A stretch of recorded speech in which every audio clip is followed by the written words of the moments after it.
Follow me, I'll guide you through it. Are you ready? Let's go.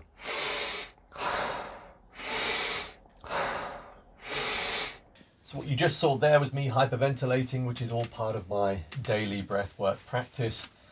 And when combined with something called kumbhaka, an exhale breath hold, is actually really good for your body. It acts as a positive stressor to your body. And as we now know, all forms of stress are good for us, so long as they are in small doses. Small amounts of physical stress and small amounts of mental stress help us to adapt, change, grow, develop, etc. But what we're talking about today is respiratory alkalosis and its connection with online video meetings. And this is episode 2 now of a series that I'll put out there, videos that will hopefully help with some ideas in how to limit some of the negative effects of working from home. And by the way, just as an aside, you might well hear some family noises in the background, something we're all familiar with now, aren't we, with this work from home state in which we're now in. And of course, one of the things that we're using a lot, and probably too much, are these online video meetings. And even if you were to sit and have 4 or 5 of those online meetings a day, you will see some negative effects, even if you're not talking in those meetings. And part of that will be just simply sitting, the fact that you're sitting for too long throughout the day. And that's why I did that video yesterday, by the way. If you've not seen it before, it's a video that gives you some breath and movement exercises that you can do without even leaving your chair. But I will state now, they're not a substitute for actually getting up off your chair, moving around, breathing, exercising, etc. But they are quite useful if you know you've got back-to-back meetings. But let's get back to that respiratory alkalosis.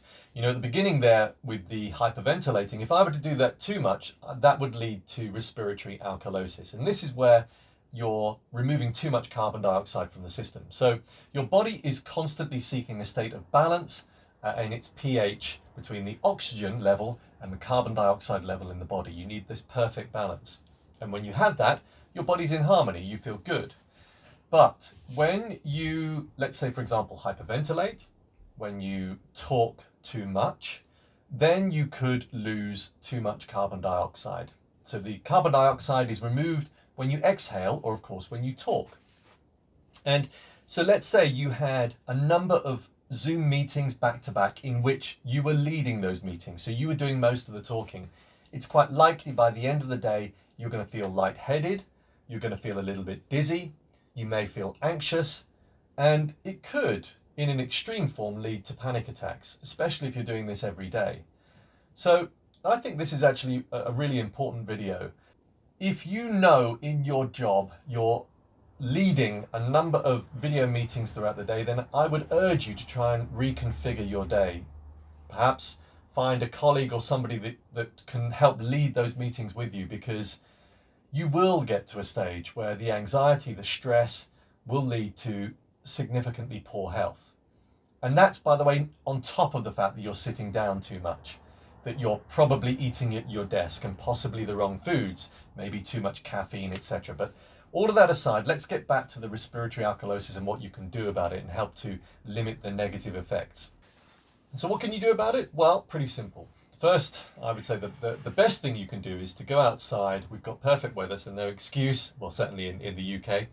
Go outside, sit or stand, preferably stand, and just become aware of your surroundings.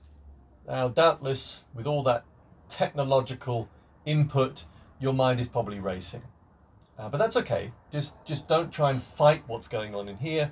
Just stand outside, take in through the sights and sounds and smells of being outside. Just become more aware of those. And this is, by the way, how you be more mindful. And it just means that you're taking your conscious awareness from up here to what's going on around you.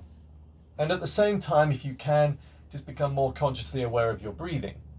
Now, you can do that by practicing the box breathing technique, for example. Box breathing, if you've probably heard of this before, but if you haven't, is a way of breathing and holding your breath in a pattern. So, for example, you could breathe in for 4 seconds, hold your breath for 4 seconds, exhale for 4 seconds, Hold your breath for 4 seconds. And then repeat. That's box breathing. You could just do a form of conscious breathing, which is part of the Buteyko method if you ever come across that. And that's a really good exercise actually, because it just helps to slow down your breath. And all you do really is you just become more aware of your breathing. So you become aware of the breath going through your nose. And by the way, there's a reason why we've got this conch on our face. Use that more, please, than this. There is a reason why I tape my mouth up. More of that in another video, when I tape my mouth up at night. So breathe through the nose. Just become aware of the cold air coming through your nose. And the nose will then warm up that air to its perfect temperature before entering the body. So what you do is you just become more aware of breathing in, breathing with your belly. So breathe, as you breathe in, your belly protrudes or extends. As you breathe out, you can breathe out through the mouth.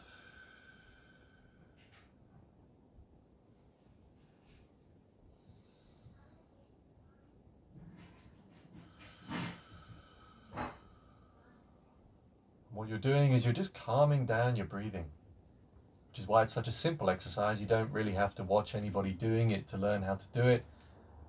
Just become more consciously aware of your breathing.